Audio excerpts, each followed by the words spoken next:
Բաքվի դատավարությունը դատախազը պահանջել է ՑՄ ազատազրկման դատապարտել Ռուբեն Վարդանյանին։ Ձեզ հասկանալի,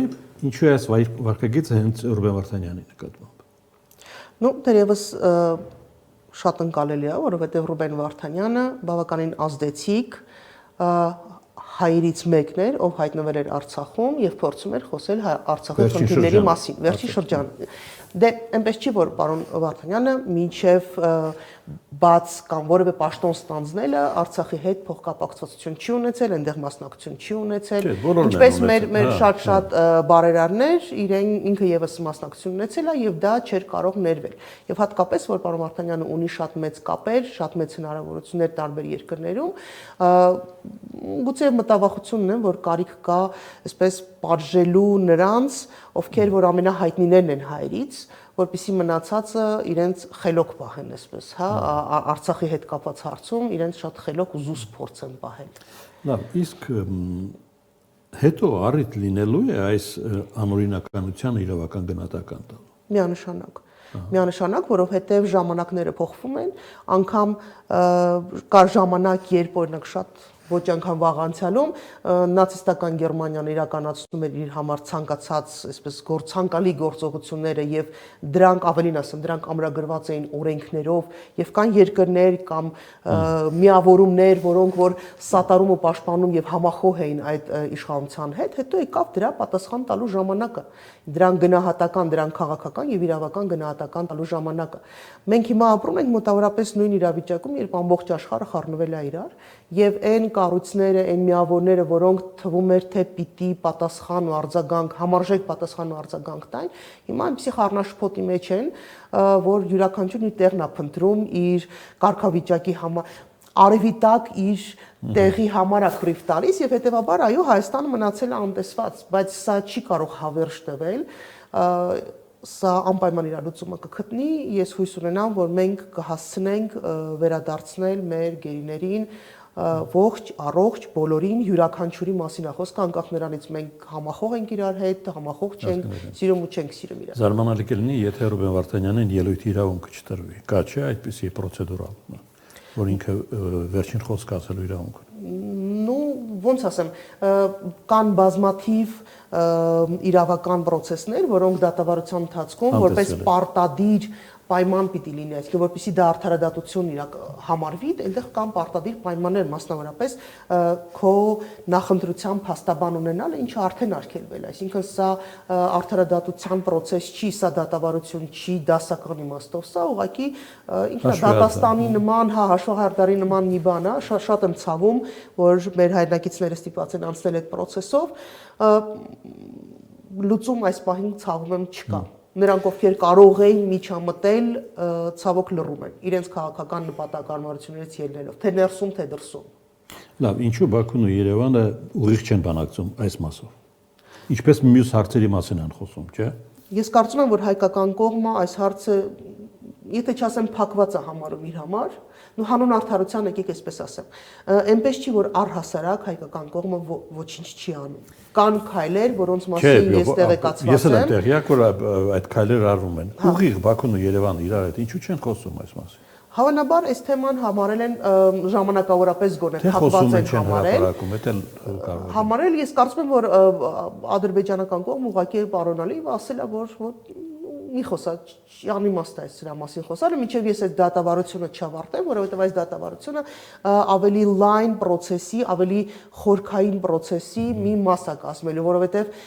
ադրբեջանական կողմը հստակ հիմք է նախապատրաստում հետագայում Հայաստանի Հանրապետությանը միջազգային դատարաններում հայցերով ուղղակի հայցախեղ տանելու համար։ Դե Հայաստանն էլ իր հայցերը ունի ընդդեմ Ադրբեջանի, որը որից պատրաստ է հրաժարվել եւ ամեն օրվա ռեժիմով դրա մասին խոսում է, եւ եթե չլիներ հասարակության դիմադրությունը, ես կարծում եմ, որ շատ վաղուց այս հայցերից հրաժարվել այդ հայցերը։ Միանշանակ, որովհետեւ դա մեր ամենազորեղ խաղակարտերից մեկն է։ Մեր իշխանությունները ցավով եմ ասում, բայց իրենք շատ մեծ, այսպես վստահ քայլերով գրում են մեր բոլոր ուժեղ խաղակարտերից հրաժարվելու։ Այսինքն գերիների հարցը կապվում է նաեւ խաղաղության պայմանագիր լինել չլինելու հետ։ Ավելի շատ ադրբեջանական կողմը իր համար նախապատրաստում է իրավական հիմք, իր կարծիքով իրավական հիմքեր, թեպետ դրանք իրավական հիմքեր համարվել չեն կարող, որտեղ անազատության մեջ գտնվող մարդը, իսկ հայը ադրբեջանական բանտում բազմապատիկ ավելի անազատության մեջ է, իր տված որևէ խոսք ցուցմունք չի կարող համարվել բավարար հիմք համարվել որևէ այլ process-ների հիմքում դրվելու համար։ Դա իսկ ինչու չի ստորագրում պայմանագիրը։ Հավանաբար կան նախաստորագրած եւ հետո տրամաբանորեն պետք է արդեն գար ստորագրելու։ Հավանաբար կան նախապայմաններ, էլի նախապայմաններ, որոնք դեռ ի կատար չեն ածվել մեր իշխանությունների կողմից, բայց կարծում եմ այն ինչ որ մենք տեսանք այսօր Էջմիածինում դա այդ նախապայմաններից մեկն էր, որովհետեւ հետեւողականորեն խոսում են ուղիղ տեքստով գուցե հրահանգ չի տրվում, չնայած առանձին դեպքերով մենք ուղիղ հրահանգներ ենք լսում Ադրբեջանից Ալիևի շուրթերից, օրինակ սահմանադրությունը փոխելու։ Բայց օրինակ եկեղեցի հարցում չկա այդպիսի իրենց պաշտոնյա կամ էքսպերտ, անկախ էքսպերտ կամ խաղաղասարակության ներկայացիչ, որոնք եկեղեցու մասին խնդիրներ չեն բարձրացնում։ Հետևաբար, ես կարծում եմ, որ կան նախապայմաններ, սահմանադրությունը 1, եկեղեցու հետ կապված հարցերը 2, ու էլի։ Եկեղեցու հետ ինչ հարց։ Եկեղեցին ինչով է խանգարում խաղաղության համաձայնագիր։ Շատ խիստ խանգարում է, որովհետև եկեղեցին լինելով հայ ժողովրդի, հավաքական հայ ժողովրդի ներկայացուցիչ կարողանում է տարբեր հարթակներում խոսել թե ցեղասպանության մասին, թե արցախցիների իրավունքների մասին, թե մշակութային արժեքների, որոնց մի մասը նաև պատկանում է հայ առաքելական եկեղեցուն, ասելա թե եկեղեցիները, որոնք այսօր հայտարարվում են ալբանական, դա հայ առաքելական Սուրբ եկեղեցու սեփականությունն է հանդիսանում։ Եվ հետևաբար, այո, հայ առաքելական եկեղեցին կառավարելի չի, ենթարկվող չի եւ հետեւաբար խնդիր առաջացնում։ Այսինքն դուք պատկերացնում եք այնպիսի հոգեվորականներ, ովքեր ասում են այո, ձեր ասածը ալբանական է։ Դե մենք ունենք եպիսկոպոսներ եւ արքեպիսկոպոսներ, որոնք պատրաստ են գնալ կանոնակարգերի խախտման, եկեղեցու կանոնակարգերի խախտման կաթողիկոսի օրինակ պաշտոնանկ անելու ճանապարհով եւ համախոհ են իշխանությունների հետ բնականաբար որ կլինեն նաև այդպիսիք ովքեր գուցե նման հայտարարություն կանեն։ Չեմ կարծում որ դա իրենց իրավունքն է, որովհետև իրենք խախտում են եկեղեցու կանոնները, դա իրավունք չի։ Իրենք կարող են հայտարարել, որ իրենք այլևս այդ եկեղեցու հոգեվորականները չեն եւ չեն կիսում իրենց տեսակետը, ստեղծում են նոր ուղղություն եւ ստեղծեն իրենց կանոնները։ Դա կլինի իրենց իրավունքը։ Դա մեր դատողություններն է արտաքինից, բայց եկեղեցու ներսում էլ կարծես խաղաղ չի այնքան, չի, երբ հայտնվում են իրար դեմ մարդիկ, հա։ Իսկ մենք այդ անհամաձայնության միջանցքում կանգնել չենք կարող, որովհետեւ շատ բաներ չգիտենք, ինչու է այդպես։ Մենք կարող ենք կանգնել Եվ հետո գումարած դրան, կողքին։ այն ինչի մա տեղի ունենում է ձեր դիտարկմամբ, դա քաղաքական process է, թե ինչպիսի։ Մենք որպես հայ առաքելական եկեղեցու հետևորդներ կարող ենք եւ կարծում եմ պարտավոր ենք կանգնել ոչ թե կաթողիկոսի կողքին, որի հետ մեղմ ասած շատ-շատերը հաշտ չեն իր մի խոսքով հաշտ չեն։ Բայց դա չի նշանակում, որ կարելի է թույլ տալ եկեղեցին պառակտել կամ եկեղեցու կանոնները խախտել այն մարդկանց կողմից, ովքեր որևէ կապ չունեն եւ այդքան էլ մեր հոգեվոր կյանքին է առնչվում, թե բայց այս ամբողջ process-ը ես գալիս եմ հենց դրան, որ այս ամբողջ process-ը վերաբերվում է ոչ թե կրոնական նախասիրություններին կամ, չգիտեմ, տարբեր սիմպաթիա ու անտիպաթիաներին, սա մաքուր դասական քաղաքական process է եւ սա պատվիրված է օրվա իշխանությունների կողմից, որովհետեւ երբ որ հանձնարարությունները հնչում են վարչապետի շուրթերից եւ երբ որ այդ process-ներին մասնակից է դառնում նաեւ ազգային անվտանգության ծառայությունը, սկսած տեղեկություններ տրամադրելուց, վերջացրած հետապնդումներով, ճնշումներով այդ process-ին մասնակից է դառնում, կներեք, սա մաքուր դասական դասագրքային քաղաքական process է։ Եկեղեցականների քաղաքական կյանք մտնելու օրինակները դասական օրինակ չեն։ Ես համաձայն չեմ, որովհետև եկեղեցին հայկական պատմության մեջ եկեղեցին մշտապես շատ մեծ դեր ա ունեցել քաղաքական process-ների մեջ առաջինը, երկրորդը մեր սահմանադրությամբ։ Process-ի մասին չէ, խոսքս արդեն այն հայտարարությունների մասին է, որոնց իրավական գնահատական է տրվել։ Մենք ապրում ենք աշխարհիկ որպես քաղաքացի չեմ ասում, բայց որ մեր հայրաքրակելական ոչ միայն հայրաքրակելական եկեղեցին, մնացած բոլոր կրոնական կազմակերպությունները եւս ունեն հնարավորություն իրենց կարծիքը արտահայտելու։ Ես օրինակ հաշտ չեմ եղել եւ հիմա էլ հաշտ չեմ կոչին հեռացնելու, կաթողիկոսի կոչին վարչապետին հեռացնելու, որովհետեւ դա հեռացնելու մի խոսքով այս process-ն, ինչպես որ օրինակ հաշտ չեմ եղել այն բոլոր կառույցների կոչերի հետ, որոնք որ